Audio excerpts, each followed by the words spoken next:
So my first big self-management. Back in another lifetime when I used to do executive coaching, actually even with some Fortune 500 companies in a while. And one of the first questions I'd ask these executives and the folks that we do in our coaching in our field now, or some of you leaders we've coached, and you know that we have a standard question to start off, and the question goes like this: tell me what you're doing to ensure that you're managing your life in optimal ways. Sounds like a simple question, right? And most folks, particularly executives, they got a head full of stuff. Well, taking a course on communication skills, I got my anger management course, and I'm just, down the list. I've read a book on decision making, problem solving. I said, whoa. I don't see you on your list. I don't see you on your list. The you means, what am I doing intrapersonally to be able to manage all these things in optimal ways? How am I growing consciousness? How am I growing my ability to be in moments of caring for other people and those beautiful values? Like, when is that going to come into your work? And it's often not happening. So we have to be working on ourselves, and that's what our self-management piece is about. We are built to see negativity. We are built to double down on negativity. That's how our ancestors survived. Those that were, in the middle of crisis and they just thought about, what should I do here? And this would turn out positive, they got eaten. or else they weren't an attractive enough mate to have any kids, okay? One or the other.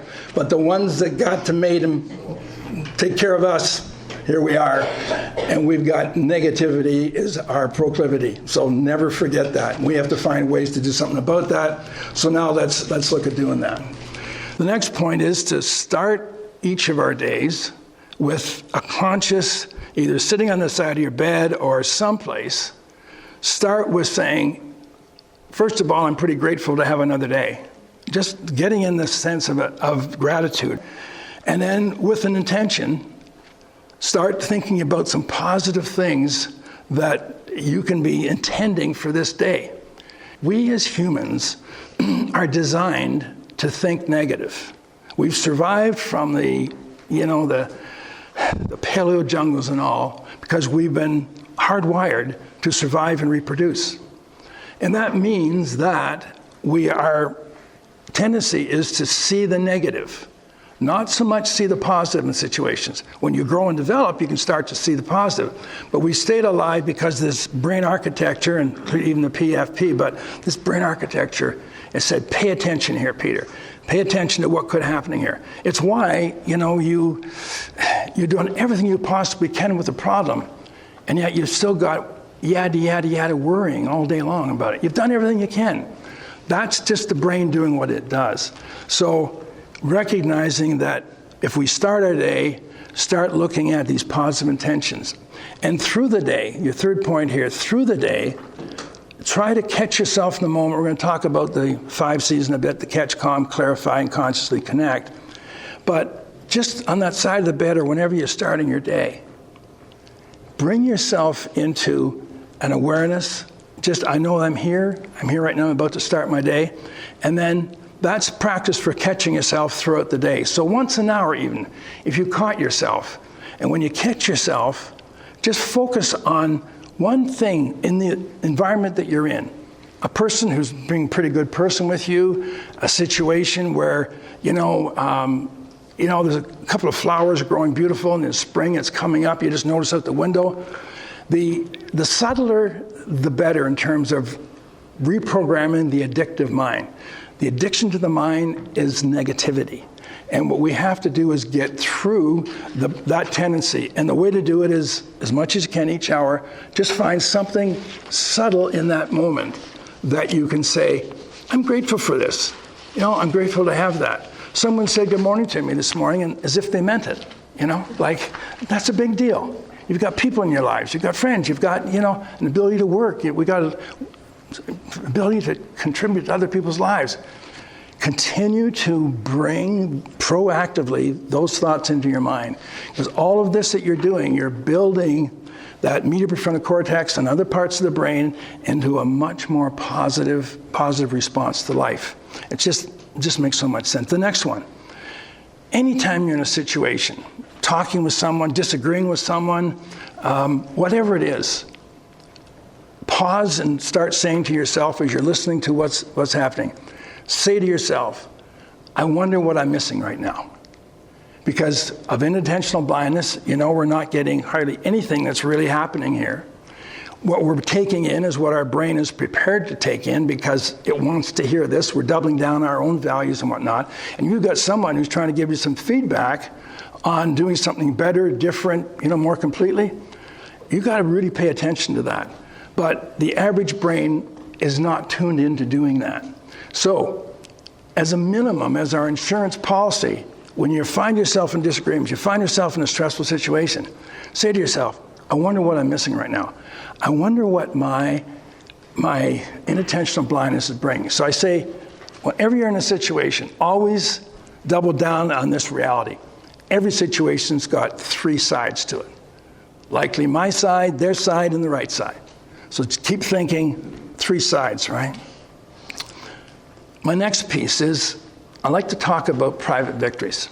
When you look at some people's lives where they're really nailing it, they've got, wherever they are in life, they've had the negative stuff, the difficulties in which everyone is going to have if you haven't got it yet. When you see folks that are managing what is happening, coming down the pike and whatnot, you'll often see people who have what I call private victories.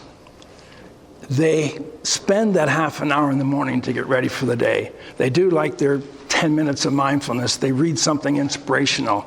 They reread a note from someone that thanked them for something. They make sure that, they're going to eat things well that day. It's these private victories. It's the things that no one knows that you're doing. That's what makes the biggest difference between a good life and a great life. Consistently, you talk to people that are nailing it, and they've got an exercise regime.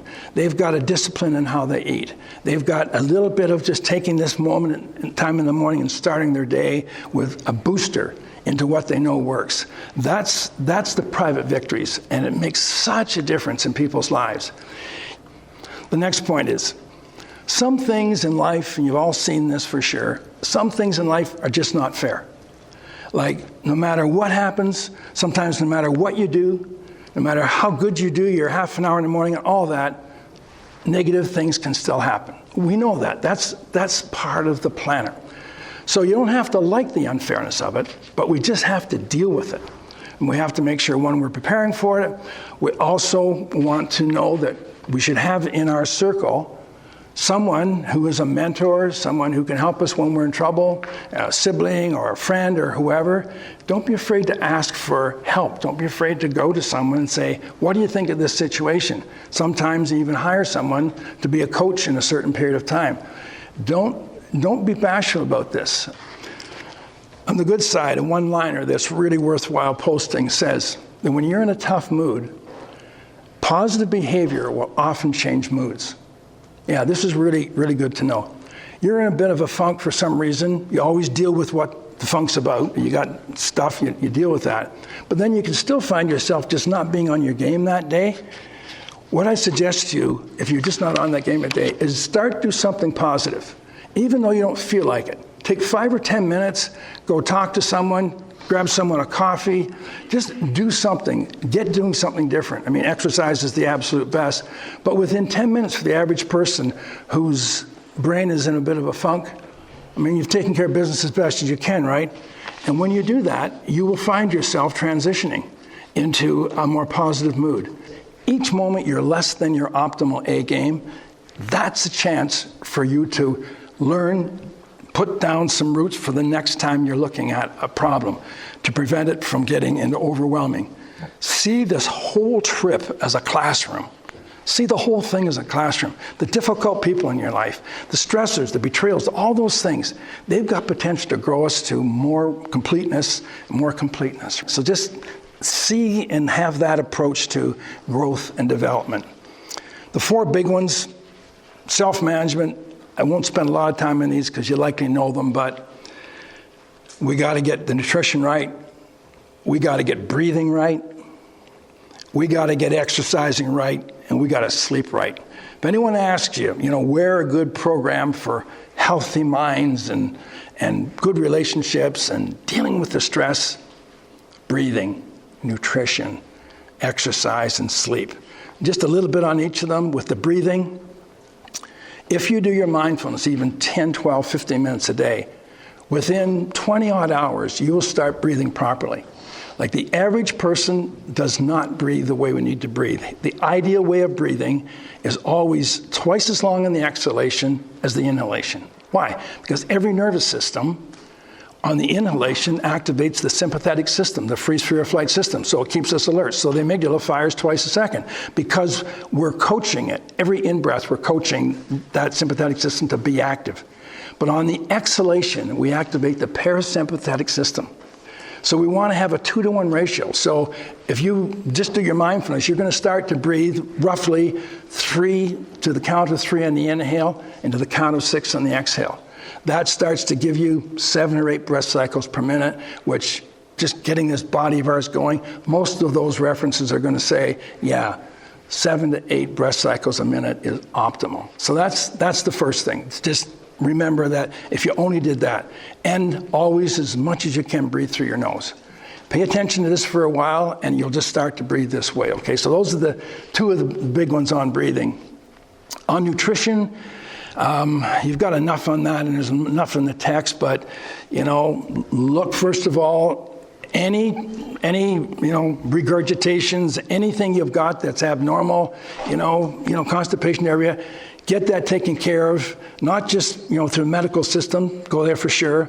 Don't just take care of the symptoms there, but go back upstream and get yourself some testing. Do I have a gut infection? Do I have any imbalances in vitamins and minerals?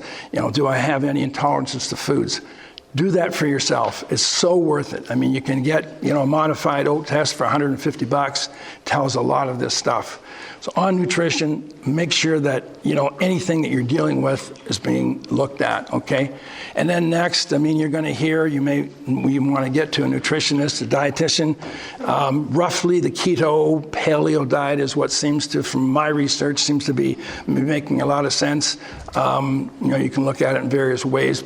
And then finally, in sleep, as much as you can, once again, only nose breathing. And if you're not sleeping well, start with the basics. Everyone in this room last night who slept well, who had restorative sleep, which is a real big deal. Because you slept doesn't mean that's everything you got. If you find yourself napping through the day or not having your full energy, maybe you don't get restorative sleep. Everyone in this room that got restorative sleep, enough of it, has adequate levels of melatonin. First of all, every one of us has got melatonin that's adequate. Now, you don't just go out and buy melatonin and start shooting it. No, you get an assessment done to see where you're at with that. And you can get that through your GP. So you start with melatonin, not going into sleep aids and the likes of that. Then next you start looking at some of the sleep hygiene, which you've likely heard about, Stay away from the caffeine, stay away from the uppers, stay away from exercise before you go into bed. These are uppers, they stimulate the system. And just stick with, you may want to get your magnesium checked if you're having trouble sleeping. Melatonin and magnesium are the 2 places to go for, because many people that don't sleep well do not have that calming mineral of magnesium. So really important you get that. Okay, then just a few more of this on this list here, self-management. Keep your first world problems in perspective. Like here we are, we're living like, Stratford, Ontario. Everyone in the world wish they lived in Stratford, Ontario. It's like, it's a place to live. It's wonderful. We're in the top 5 percentile of where we are. So keep our problems in some perspective. Yes, we can always find our mind saying, this sucks, this is awful. But try to discipline yourself to add to that inner dialogue, and relative to what? Whenever you hear yourself saying or doing something, say, relative to what? Next, the way to get the mind thinking right, you could ask the question is, this situation could be worse though. And then bring it through. There's a whole psychology based on tricking the mind with some of these kinds of statements. So this next one, underline it in your notes because it's as important as anything I'll ever say to you.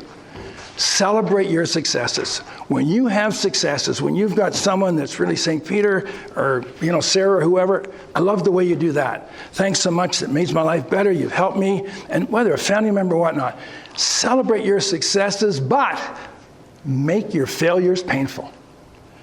Don't listen to any suggestions. Well, yeah, you failure, you've done something wrong. You haven't been doing your half an hour in the morning, and here you are in a power struggle with someone, and now you're struggling. They're not talking to you, and they're offended and all that. Don't worry about it. Don't worry about it. They'll get over it. It's their problem, not yours. I say to you, really catch your mind doing that type of rationalization. To any situation we're in, the first thing we should do if it's gone south on us, say to yourself, did I contribute to something here? My either lack of, or did I say or do something that could have been better? And so you make your failures painful. You learn from them. That's the way we get better at things. We don't want ourselves having the same situation over and over and over again. People go for decades thinking that they've got it nailed, and that it's not about them at all. The fact that, that they're struggling with relationships or employment, whatever. No, just this simple thing. Celebrate successes, make failures painful. You got to own it. Say to yourself, you have, say, 3 or 4 days of unhappiness. Say to yourself, maybe I'm unhappy right now, or maybe I'm not celebrating, the great things I've got in life and all that. Maybe it's because I'm not taking enough time to grow a bit with my consciousness. Maybe I'm just missing a lot of things, right? Maybe I'm not happy today because. Don't be afraid to ask yourself that question. And then this one, people ask me about religion and spiritual growth, and I say, if you're associated with an ism, good for you, go for it. If it's working for you and it's got the basic tenets of goodness, excellent. But I say to everyone who asks, keep your life aligned with good secular moral ethics. This just means do the right thing. Look at universal values and find yourself living in accordance with those secular moral ethics. What you're trying to do here is bring more harmony and peace in this suffering planet of ours. This next one, never let a week or 10 days go by without saying to someone who you're close with, what do you think of how I'm doing here? What do you think of, where I am here? Any suggestions on how I can go here? And when they give you constructive criticism, listen for it, and even if you don't go for it, let them know you really appreciate it. You know how many people get constructive criticism, and then they make the people pay the price for giving them that constructive criticism? You're not going to get good constructive criticism that way. If we are not asking for feedback, we are living in a blind spot. I got this really gross thing I'm going to say right now. This is what I call living with bad breath. It's gross, right? You've got bad breath, but no one's telling you about it. Because every time they tell you about something, you get upset with them. So if you want to go through your life with the equivalent of bad breath in terms of your social interactions, in terms of your professionals, in terms of whatever else, don't ask people for constructive feedback, or when they give it to you, get moody or get quiet. That's a way of guaranteeing going through life in a blind spot, just not having what you need, okay? So just remember that, that is something that we can control. Ask for feedback, express great appreciation for getting it, even though it's not for you after you've looked at it objectively. Just a couple more. Live as simply as you possibly can, and then ratchet it down a notch or two. I mean, we are so pulled into thinking that happiness is about doing, getting, having, bigger, better, and more. That's the culture's mantra. And it's just not accurate, as you know. Look around. I mean, lots of people have got lots of stuff and they're not happy. So just find yourself, as best as we can, living simply. There's a whole range of just clothing, just Value Village and all these places. I mean, it's just, we can make great contributions to the climate change and all those problems by just doing that.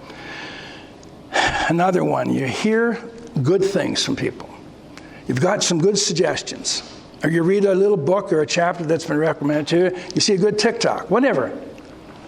And it's a good idea. I say to you, when that happens, that moment, take massive action on it.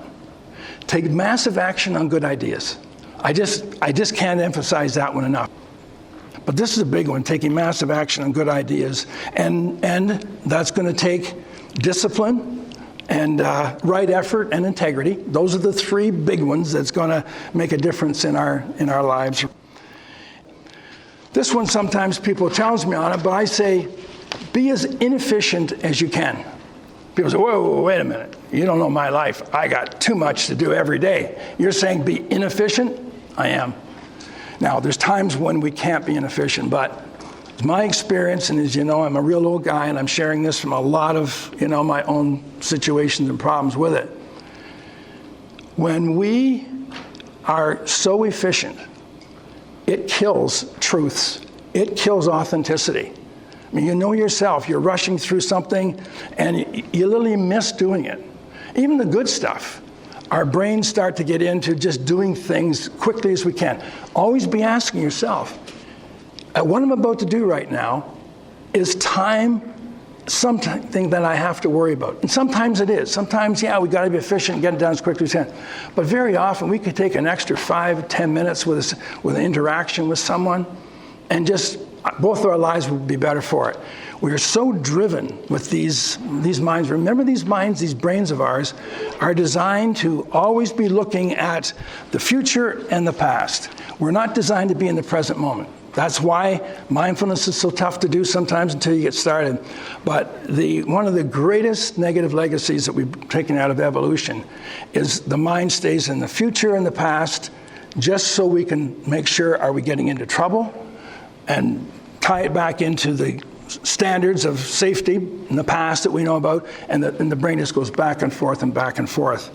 And when that happens, then we're going to miss so much of what's happening. So ask yourself at least once a day, and what am I about to do right now? This 5 minutes, this 10 minutes, this, helping feed an elderly parent or bathing a child or whatever. Is this something that I really need to do in a hurry? Because that just becomes, just find yourself doing it, and the brain just doesn't stop and think. And of course, you've heard me say this a couple of times, as much as you can, keep the heart open. Keep our heart open when we're with people who are difficult. Keep that heart open, and you'll do that through your consciousness work and all that. Because there's a tendency for people who are somewhat negative, rascals I call them, to let that energy just creep in, and that entrains us into negativity. So stay conscious when you're in the presence of stress, people, or whatever, and just keep the heart open. Now, people think, well, there's an exception to that.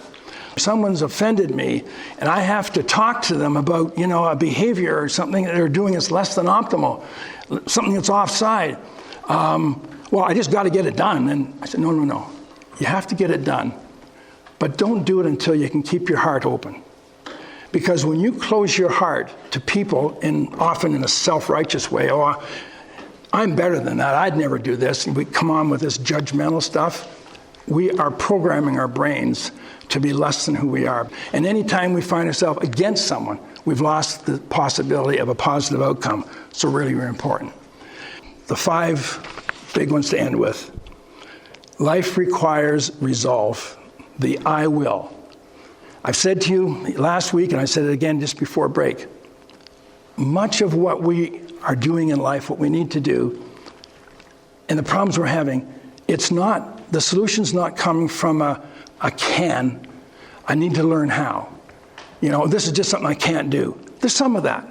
But the vast majority of less than optimal lives are won't problems.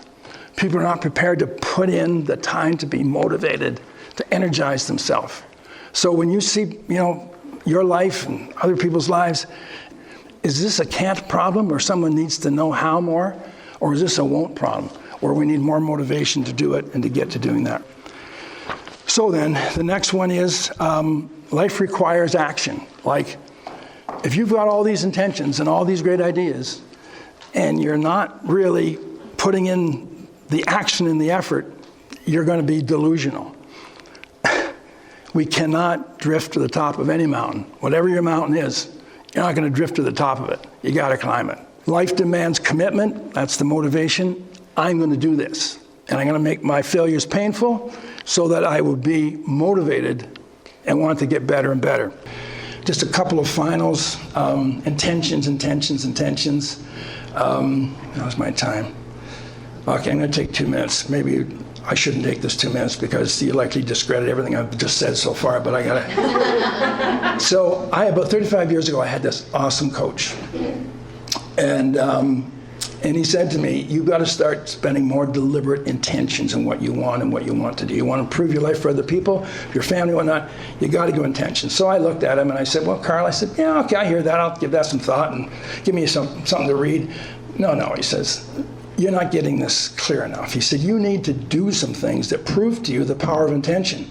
Now, neuroscience has showed us throughout the power of intentions just cannot be and this is not an academic thing. It's not a religious thing. This is just good neuroscience shows us why we can do some good stuff with our intentions.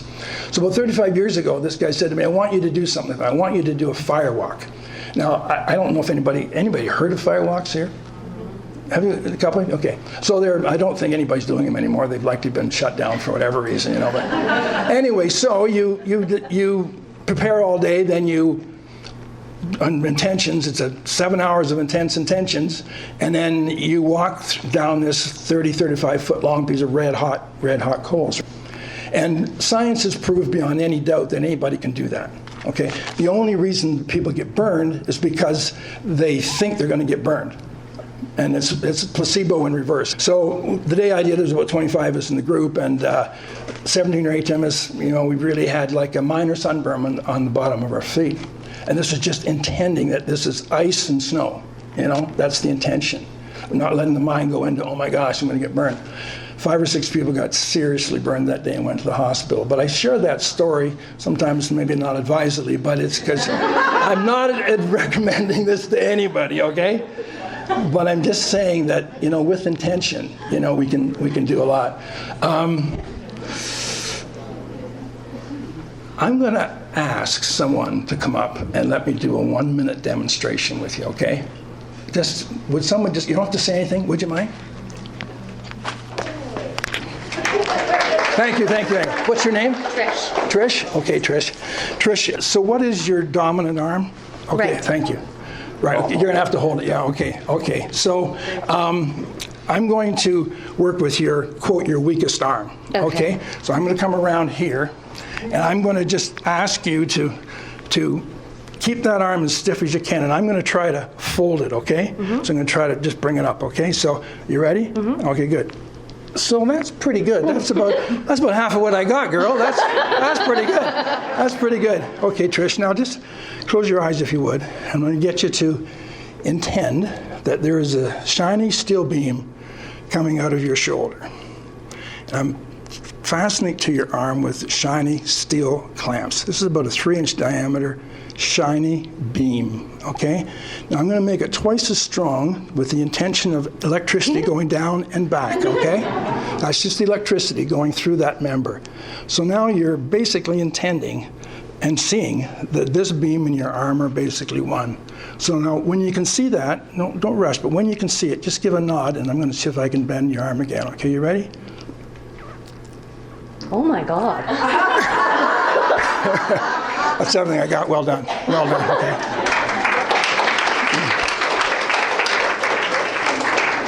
If we had time, I'd get you all to do that, because what just happened there is you've seen someone 4 to 5 times stronger.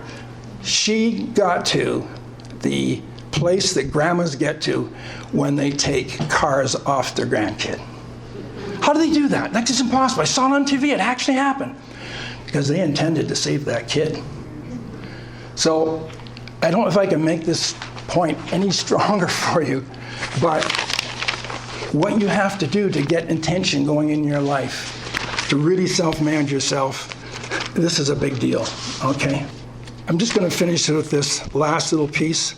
Through our books, and my wife and I have written 3 books now, and we've got a lot of poetry into our books, and we try to recognize some people like poetry, some people don't, but we try to appeal to as many learning styles as we can. So we just this one 4-liner here, because I want to make this point before I turn it over to Adriana.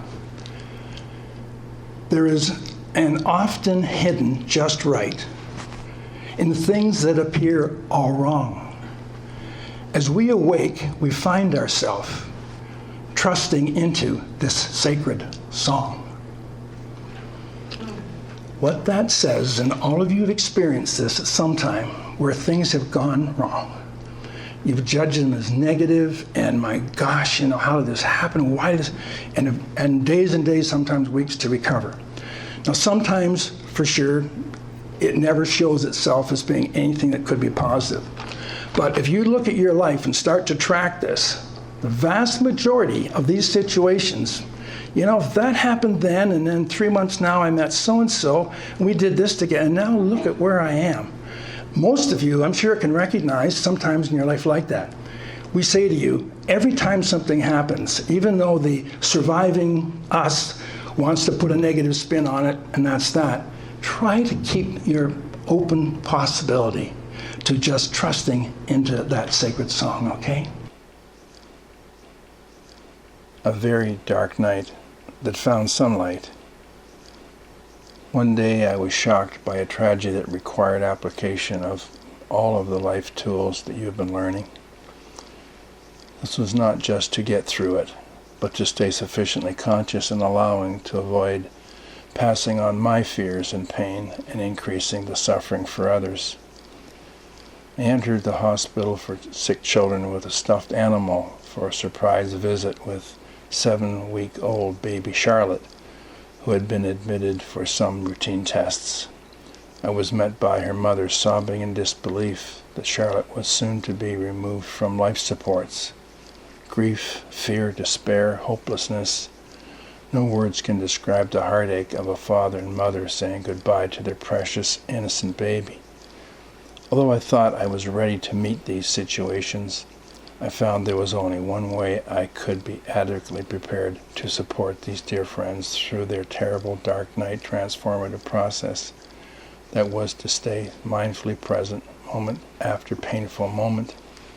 As we said goodbye to Charlotte, her grandmother took a little well-worn wooden crucifix from her purse, poured some water into a styrofoam cup and blessed it, and with an unlit candle baptized Charlotte's frail little body. With the love created by this 3-generation family, with monitors beeping, alarms going off, and loud intercoms paging nurses and doctors to another world, this acute care room was transformed into a grand cathedral, as great, I'm sure, as any found throughout Europe. Our experience with Charlotte started a purifying process for her parents and me. I continue to help them with their ever-present pain and help them and me again to recognize it as a vehicle of our own awakening and growth. How so? Well, one of the gifts that this kind of a tragedy can bring that will last the longest will be awakening us to the stark reminder that each and every action and moment of relating to another could be the last time. The last time. Can we even imagine, if we held this truth in awareness throughout our days, how much more complete and fulfilling would be our routine and mundane happenings? I encourage you to spend one day where you will stay somewhat aware of events as if you truly believe this will be the last time. These moments could be as simple as eating a snack, greeting someone at work, bathing our child, or in some small way relieving someone's loneliness and pain. Such a potentially lasting gift from a human tragedy such as this.